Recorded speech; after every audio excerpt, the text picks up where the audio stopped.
Welcome back to another episode of the Football Founders, guys. Today, Kern and I will take you through the Manchester United versus Brighton preview. We'll start off with the press conference, and Ole Gunnar Solskjaer gave a very strong press conference today, which I feel a lot of Manchester United fans would be very happy reading and would resonate with the message. It's something that the club has always been there for, right? Or we believe the club has stood for. He mentioned something in particular about the situation with Santi Gomez. And he said indirectly, quite directly actually, that at Manchester United, he will always have a fight for positions, including himself when he came off the bench a lot of times. That he was a super sub for a reason. We had the likes of Cole and Sheringham when he was around. So he understands that better than anybody else. So he believes that Gomez indirectly cannot, I think, demand a starting position, which I think is fair because when you look at Chong, who was about to leave in January, and hasn't looked promising himself with the chances he's got. Decided to sign a contract and stay back on, maybe go out on loan. So, Kern, coming to you, do you think Gomez leaving would be a big miss for us or one of Ole's Pogba moments? I don't think so.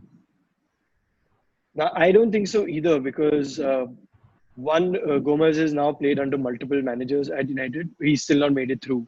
There has to be some reason to that. Right? There's more under the surface than we like to believe. It's easy to just say, hey, sign him up. What's the club doing? But there's obviously a lot that goes into those talks. And to be very honest, the times that Gomez has come on and played for us, he's not really impressed me as much. So there is that True. difference in comparing him to Pogba directly, where Pogba Yep. was showing a lot more actually on the field during those times than Gomez has done for us. Yes, he's a promising talent, but if he's throwing his weight around, that should not be accepted at a club like Manchester United. Simple. 100%. And Kern, is good you mentioned about that should not be accepted because Ole also spoke about the mentality he expects from his squad and the mentality he's seeing. Take us more through that.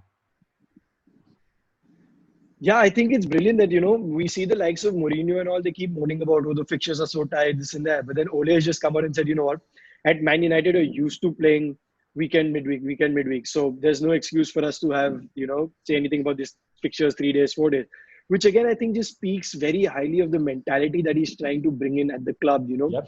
It's no longer excuses. No excuses are valid. You fight for your positions. If you don't perform, you will be out. You won't be handed anything. You need to put in the hard work without Mm-hmm. complaint at Manchester Mm-hmm. United. And he's bringing that back. And that is what I want to see in my manager. And I'm extremely happy to see that.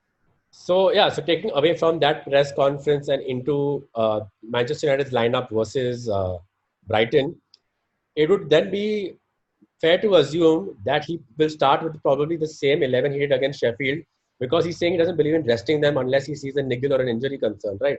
So I expect our starting lineup to be pretty similar to what was against Sheffield. What do you think? Yeah, similar one for me. I think the only couple of changes that may happen would probably be McTominay on for Matic and maybe Dan James on for Greenwood. That's the only things I see happening. I'm not saying I prefer Dan James over Greenwood, but I'm just saying I have a feeling that that's how we line up Yeah, today. I feel even I prefer Greenwood over there in just in terms of his finishing. I think that's something which you and I had mentioned in an earlier conversation that Greenwood could have got United the winner against Spurs. Right, he has that ability to cut in and get that powerful shot across.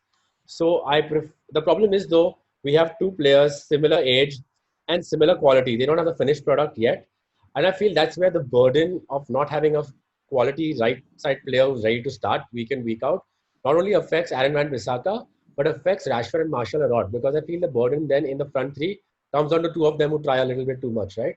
So maybe I hope that he can go to a 4-4-2 this game week and kind of go with like a diamond midfield where you start with Fred and Matic or McTominay, Pogba and Bruno, and Marshall and Rashford.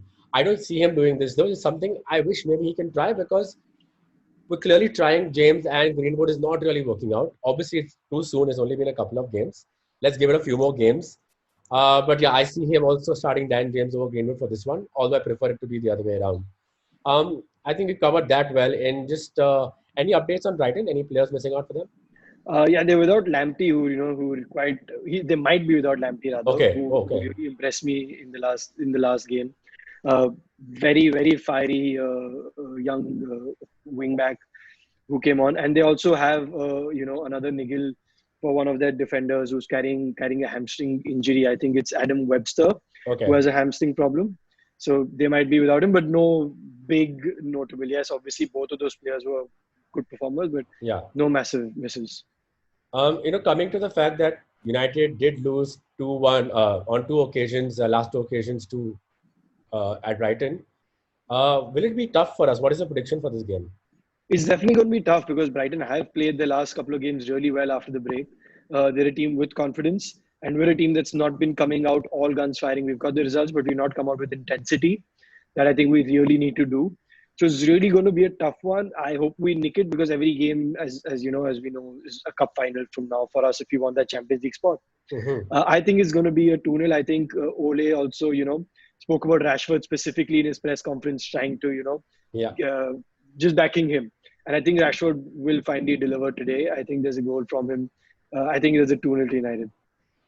So I just again, this defense doesn't convince me enough that Manchester United can be solid 100%. So I think maybe a 2-1, 3-1 win to Manchester United. But hope, like I said again, Sheffield. I'm very happy if United don't concede. But I just see that miscommunication coming up more often than I'd like to see. Maguire getting turned easily in a few games. More than I want him to be seen done with his experience and the fact that he's our captain. I think what we've rounded off this game very well. We agree that Manchester United should win this game comfortably if they want to stay in the top four race, with Wolves already adding the pressure of being 3 points ahead of us after taking the game in hand, right? So, guys, let us know what you all think. You all agree with our lineups, our scoreline. Who would you start instead, if not for who we suggested? And even an alternate formation like I suggested, right? So, don't forget to hit subscribe, turn on the notifications, follow us on Twitter, and have a good day. And we'll see you in the post game.